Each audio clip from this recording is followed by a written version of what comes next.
friends, this is Photoshop. And let's see today how to add the music, how to add sound to your video in Photoshop.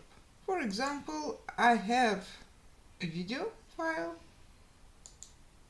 this one for example, but it's quiet and I want to add some music.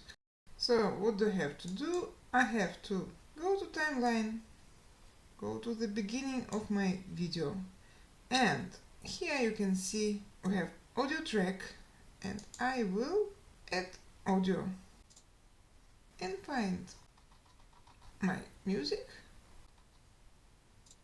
open, and that's it. Let's see.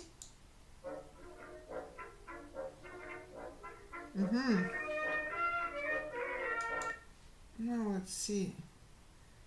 What do we have? Have the audio track is longer than video track. So I will cut.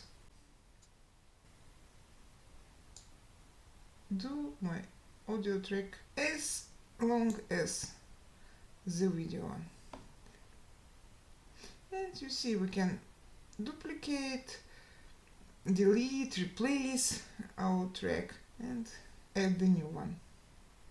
Okay, I think it works.